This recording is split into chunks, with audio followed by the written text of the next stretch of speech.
नमस्कार सगळ्यांना। आज महर्षी चरक औद्योगिक प्रशिक्षण संस्था बदनापूर जिल्हा जालना, मी बालाजी मुंडे फिटर इन्स्ट्रक्टर। तर आता जो चॅप्टर आहे तो बेरिंग या चॅप्टर विषयी आपण माहिती घेणार आहोत। मागच्या पिरियड मध्ये आपण वेगवेगळ्या प्रकारच्या जे कीज आहेत त्या कीचा अभ्यास केलेला आहे। जो शाफ्ट आहे त्या शाफ्टवर हब किंवा गिअर किंवा जी काही पुल्ली आहे ती माउंट करण्यासाठी आपण त्या वेगवेगळ्या प्रकारच्या कीचा अभ्यास केलेला आहे। कीचा उपयोग याच्यासाठी होतो की एका शाफ्टची गती दुसऱ्या शाफ्टला देण्यासाठी, एका ठिकाणचं मोशन दुसऱ्या ठिकाणी आपल्याला ट्रान्सफर करण्यासाठी, मूव्ह करण्यासाठी आपण त्या कीचा वापर करतो। कीच्या सहाय्याने आपल्याला असेंबल आणि डिसेंबल लगेच करता येतं, म्हणून आपण त्या कीचा अभ्यास केलेला आहे। आजच्या पाठामध्ये जे बेरिंग आहे तर तुम्ही बघितलेलं आहे, प्रत्येक क्षेत्रामध्ये इंडस्ट्रियल क्षेत्र असो, वेगवेगळ्या क्षेत्रामध्ये जे काही इंडस्ट्री आहेत त्याच्यामध्ये ऑटोमोबाईल इंडस्ट्री आहे, फार्मास्युटिकल इंडस्ट्री आहे, फूड इंडस्ट्री आहे, ह्या सगळ्या जे काय त्याचबरोबर ऑटोमोशन जे काही पार्ट आहेत, म्हणजे कुठलाही भाग घ्या तुम्ही त्या ठिकाणी तुम्हाला बेरिंगचा वापर केलेला आहे। अगोदरच्या पूर्व काळामध्ये की आपल्याला सर्वप्रथम आपल्याला चाकाचा शोध लागला की आपल्याला जे काही वस्तू वाहून एका ठिकाणून दुसऱ्या ठिकाणी नेण्यासाठी आपल्याला रोटरी मोशन किंवा जे घरंगळे आहे ह्या प्रकारे आपल्याला त्या मोशनचा वापर करून आपण आपले काम सोयीस्कर करून घेतलेले आहेत, सुविधा करून घेतलेले आहेत। यामध्ये आता हे जे बेरिंग आहे, मुख्य हे बेरिंग कशासाठी वापरतात हे बघितलेलं आहे। बेरिंगचे जे काही प्रकार आहेत त्याच्यामध्ये जे अप्पर इनर केस आहे आणि आउटर केस आहे, यामध्ये जे बॉल्स वापरलेले आहेत, त्याचबरोबर त्याच्यामध्ये रोलर वापरलेले आहेत। हा वरचा जो भाग आहे तो आउटर रिंग म्हणजे त्याला आउटर केस म्हणतात आणि हा इनर केस आहे।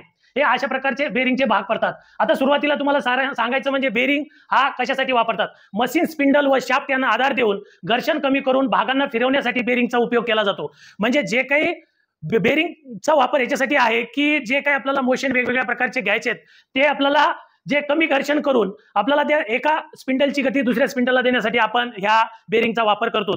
तर बेरिंगचे कार्य काय, घर्षण कमी करणे, यंत्राचे आयुष्य वाढवणे आणि ऊर्जा वाचवणे। म्हणजे जी काय आपण जे काही यंत्राचं आयुष्य आहे ते ह्या बेरिंगमुळे जास्त वाढतं, त्याला लुब्रिकेशन वगैरे करावं लागतं आपल्याला। त्याचबरोबर ऊर्जा जी आहे, एनर्जी आहे ती आपल्याला वाचवली जाते। त्याच्यामध्ये एका ठिकाणून दुसऱ्या ठिकाणी एनर्जी ट्रान्सफर करत असताना फिरणाऱ्या भागाला आधार देते, म्हणजे जे काही फिरणारा भाग आहे त्याला सपोर्ट दिला जातो। त्याचबरोबर भार सहन करणे आणि कंपन म्हणजे जे काही व्हायब्रेशन आहे वेगवेगळ्या मशीन मधलं ते बेरिंगच्या माध्यमातून काय होतं, कमी होतं। आता बेरिंग जे आहे ती दोन ठिकाणी वापरली जाते। त्याच्यामध्ये जे आउटर रेस आहे तो आपल्याला हाऊसिंग मध्ये बसवला जातो आणि त्याचा जो इनर रेस आहे तो शाफ्टवर आपल्याला बसवला जातो। आता याच्यामध्ये मेनली बेरिंगचे जे प्रकार आहेत, मेनली बेरिंगचे 3 प्रकार आहेत। त्याच्यामध्ये हा जो पहिला प्रकार आहे त्याला बॉल बेरिंग म्हणतात, दुसरा आहे तो रोलर बेरिंगचा प्रकार आहे आणि तिसरा आहे निडल बेरिंगचा प्रकार आहे।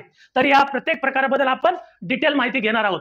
याचबरोबर आता बेरिंगचे तुम्हाला मी जे प्रकार सांगितलेत, ह्या बेरिंग कोणकोणत्या कंपनीच्या बनवतात तुम्हाला माहिती आहे का? बेरिंग कोणकोणत्या कंपनीचे असतात आपल्याला माहिती आहे, फक्त एनआरबी बेरिंग आहे, पण बेरिंग या एनआरबी इंडियामध्ये बनवली जाते। त्याचबरोबर एसकेएफ ही एक मल्टीनॅशनल कंपनी आहे आणि चांगल्या क्वालिटीची बेरिंग एसकेएफ बनवती, ती स्वीडनमध्ये कंपनी आहे। त्याचबरोबर एफएजी फॅक्ट ही जर्मनीमध्ये कंपनी आहे। त्याचबरोबर एनएसके, एनटीएन, केओआय, एनएमबी, आयकेओ आणि ह्या सर्व कंपन्या जपानमध्ये मॅन्युफॅक्चरिंग करतात बेरिंग।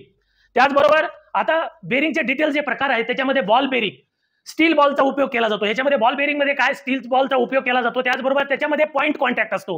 पॉइंट कॉन्टॅक्ट म्हणजे ते रोलर असल्यामुळे त्याचा इनर रेस आणि आउटर रेस त्याचबरोबर दोन बेरिंगचा जो कॉन्टॅक्ट आहे तो पॉइंट कॉन्टॅक्ट असतो। त्याचबरोबर ह्या रेडियल आणि जनरल लोड वाहून नेण्यासाठी, रेडियल म्हणजे जो काही लोड येतो, वरचा लोड बेरिंगवर येतो, तो लोड सहन करण्याची कॅपॅसिटी ह्या बेरिंग मध्ये आहे। कमी लोड आणि जादा गती वाहून नेण्यासाठी ह्या बेरिंगचा नॉर्मली इलेक्ट्रिकलच्या कामामध्ये कमी लोड ज्या ठिकाणी आहे आणि जास्त गतीमध्ये फिरवण्यासाठी ह्या बेरिंगचा वापर केला जातो, बॉल बेरिंगचा। त्यानंतर दुसरी जी बेरिंग आहे ते रोल बेरिंग आहे, रोलर बेरिंग एलिमेंट म्हणून रोलर हे एलिमेंट म्हणून रोलरचा वापर केलेला आहे।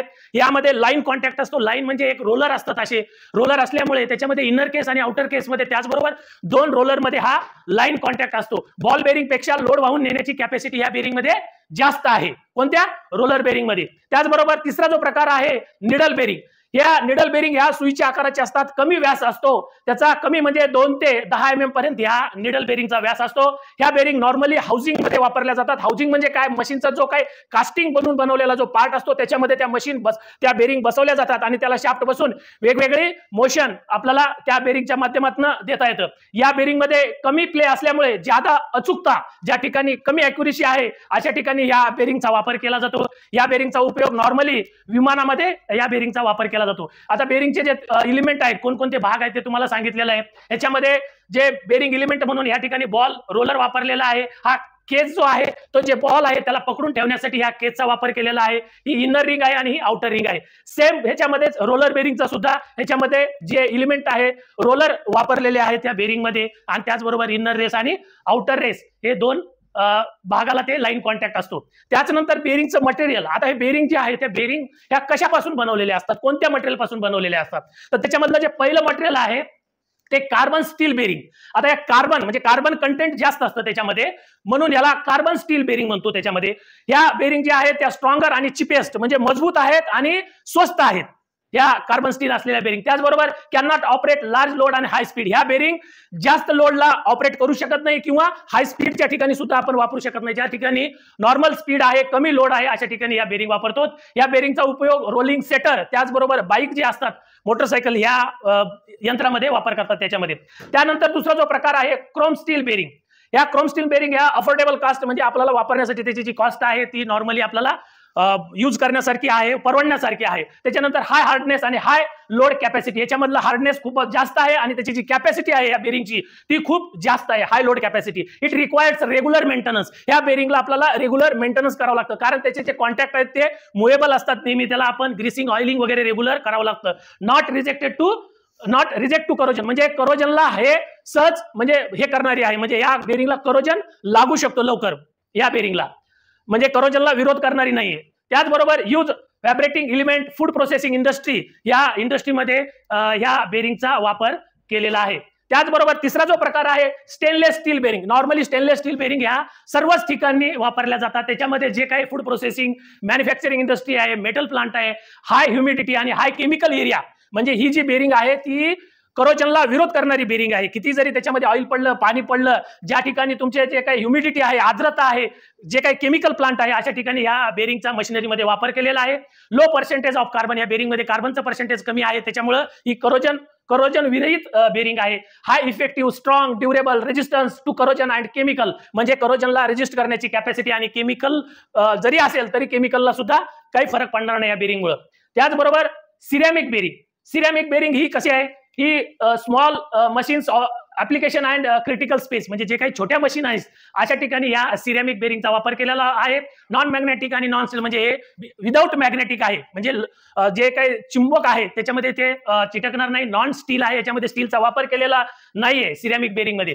ही जी आहे ह्या बेरिंग नॉर्मली हे बेरिंग लो मेंटेनन्स कॉस्ट आहे आणि low lubrication, high hardness, anti corrosive, high temperature resistance for light weight, म्हणजे जे अँटी करोजिव्ह आहे याला गंज चढत नाही. लो लुब्रिकेशन कॉस्ट आहे, म्हणजे जास्त लुब्रिकेशन याला करायचं नाही आणि याचं मेंटेनन्स कॉस्ट सुद्धा कमी आहे. त्याचबरोबर हा जी शेवटची बेरिंग आहे ती आहे polymer plastic bearing. Polymer plastic bearing म्हणजे ही काय, रबर, त्याचबरोबर वेगवेगळ्या प्रकारचे जे काही मेटल्स आहेत, आपलं वेगवेगळ्या प्रकारचे जे प्लास्टिक आहेत ह्याच्यापासून ही पॉलिमर प्लास्टिक बेरिंग बनवली जाते. ही non metallic, non magnetic type असलेली बॉल बेरिंग आणि रोलर बेरिंग सुद्धा ह्याच्यामध्ये असतात. मटेरियल नायलॉन, सिलिकॉन, टेफ्लॉन आणि रबर यापासून ह्या बेरिंग बनवलेल्या जातात. त्याचबरोबर याचा जो वापर आहे for light work, electric switches मध्ये नॉर्मली ह्या पॉलिमर प्लास्टिक बेरिंगचा वापर केला जातो. त्याचबरोबर त्याचा वापर वॉटर टर्बाईन, सीप, हाऊस होल्ड ऍप्लिकेशन आणि टेक्सटाईल इंडस्ट्रीमध्ये या बेरिंगचा वापर केलेला आहे. तर मला असं वाटतंय की एकंदरीत जे काही बेरिंगचे जे प्रकार आहेत मेनली या बेरिंगच्या प्रकाराबद्दल, त्याचं मटेरियल आणि त्याचा वापर कुठं करतात हे एकंदरीत तुम्हाला समजलं असेल, मी अशी आशा बाळगतो. धन्यवाद.